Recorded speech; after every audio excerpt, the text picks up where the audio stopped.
अम्मा जी, अम्मा जी, अम्मा जी, दादी जी के बिना सुबह बिल्कुल अच्छी नहीं लग रही, नहीं?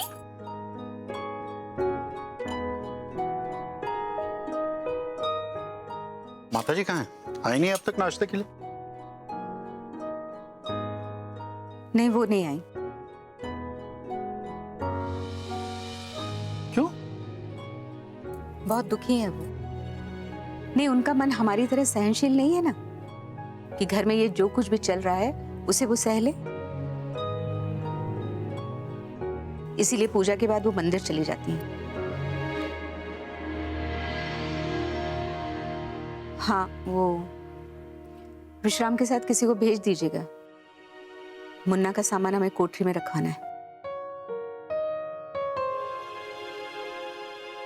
ताकि वो कमरा हम राम और सरला को दे सकें।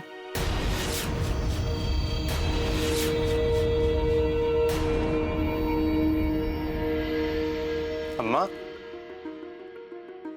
अम्मा हमारे पास तो कमरा है, हमें शिव का कमरा देने की क्या जरूरत है?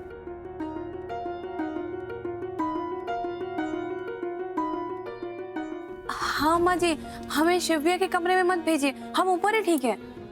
लेकिन हम ठीक नहीं हैं। और तुम जरा चुप रहो सरला। आते जाते उस खाली कमरे को देखते हैं तो ऐसा लगता है कि हम मर जाएंगे। अंदर ही अंदर घुटन हो रही है। तुम दोनों वहां रहोगे तो हम इस घुटन से, इस खालीपन से बच जाएंगे। लेकिन ये आपके खालीपन का इलाज नहीं है नर्मदा जी। इसका तो बस एक ही इलाज है, आपके बेटे की वापसी।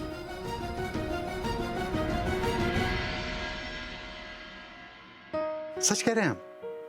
आप एक बार उसे फोन करके बुलाइए और गौरी को माफ कर दीजिए। देखिए दौड़ा चला आएगा वो। नहीं,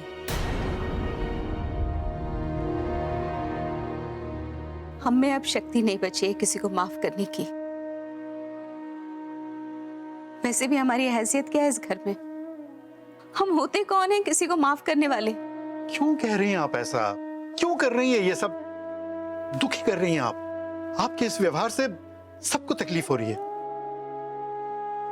अपनी तकलीफ का एहसास है आपको,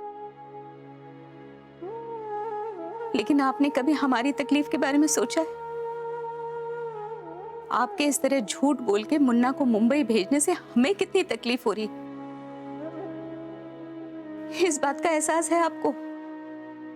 आपने कभी सोचा भी नहीं। आप हमें विश्वास में ले सकते थे ना। आप हमें समझाते कि आप मुन्ना को मुंबई भेज के इस मामले को सुलझाना चाहते, लेकिन नहीं, आपने तो हमें इस लायक ही नहीं समझा ना। और बच्चों के सामने हमें गुनहगार बना दिया। ये साबित कर दिया कि हम अच्छी मां बनने के लायक नहीं हैं।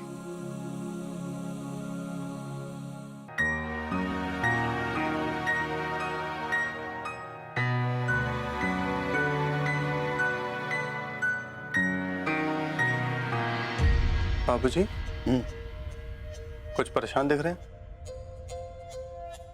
हाँ। क्या हुआ बाबूजी?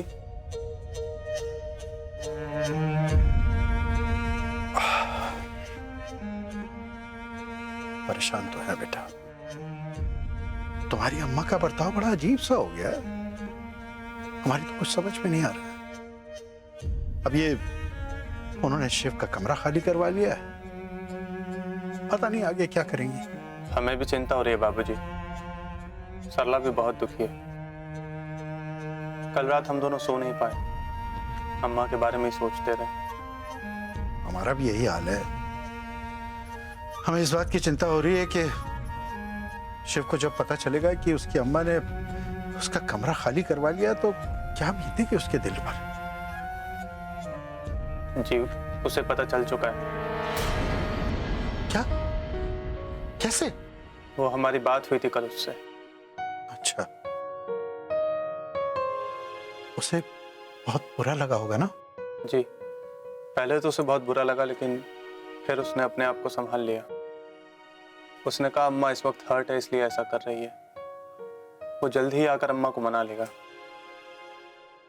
हमने कहा उससे कि इस बार अम्मा को मनाना जरा मुश्किल है, तो उसने कहा कि वो अम्मा को जितना जानता है उतना शायद कोई नहीं जानता। अब चिंता न करे बाबूजी, वो जानता है कि अम्मा को कैसे मनाना है। वो जल्दी गौरी को लेकर आएगा और वो सब कुछ संभाल लेगा। हाँ, उम्मीद तो है कि वो जल्द से जल्द गौरी को ले आए और जल्द से जल्द वो नर्मदा जी के पागलपन का इलाज करे। लेकिन साथ ही साथ हमें इस बात की भी आशंका है बेटा कि तुम्हारी अम्मा बस यहीं रुकने वाली नहीं है। वो जरूर कुछ न कुछ नया खेल खेलेंगी,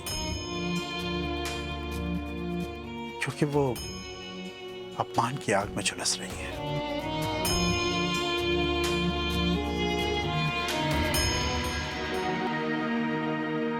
अरे जय गंगे भाभी श्री, जय गंगे। जय गंगे जीजा जी। भाभी श्री, आपका तीर निशाने पे लगा कि नहीं? एकदम सही निशाने पे लगाए जीजा जी। कहा कहीं सब लोग बौखला गए हैं। हाँ, मुन्ना तो हमारी बात सुन के चुप हो गया, और वो गौरी, उसकी तो बोलती ही बंद हो गई। सच कहें जीजा जी, अब जाके हमारे कलेजे को ठंडक मिली। पर भाभी श्री, हमारे कलेजे को तो तब ठंडक मिलेगी जब शिव गौरी को छोड़कर बनारस वापस आएगा। कहा कहीं हाँ जीजा जी, लेकिन कैसे आएगा? अरे हम बताते हैं ना, आप ध्यान से सुनिए।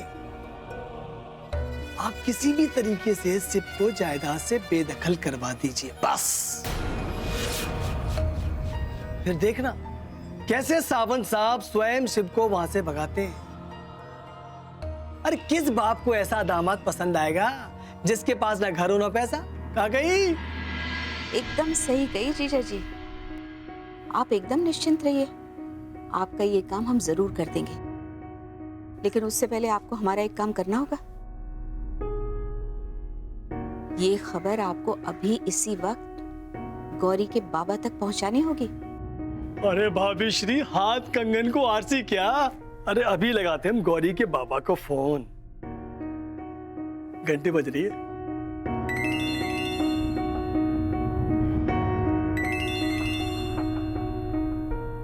हेलो, कौन? अरे शिव के फूफा जी बोल रहे हैं, प्रभुदयाल पांडे। काकई, हाँ कहिए, कैसे फोन किया? शिव की अम्मा का संदेशा देने के लिए सावंत साहब। वो क्या है कि अभी शिव का कमरा राम को सौंप दिया है उनकी अम्मा ने, और कुछ ही दिन बाद शिव को जायदाद से बेदखल करने वाली है। कहा कहीं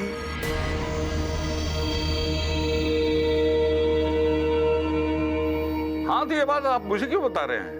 अरे बेटी के बाप हैं आप, आपको ये पता होना चाहिए। कहा कहीं, और वैसे भी शादी से पहले आपने ये घर देखा था, तभी तो रिश्ता किया था। एकदम बेकार बात कही आपने।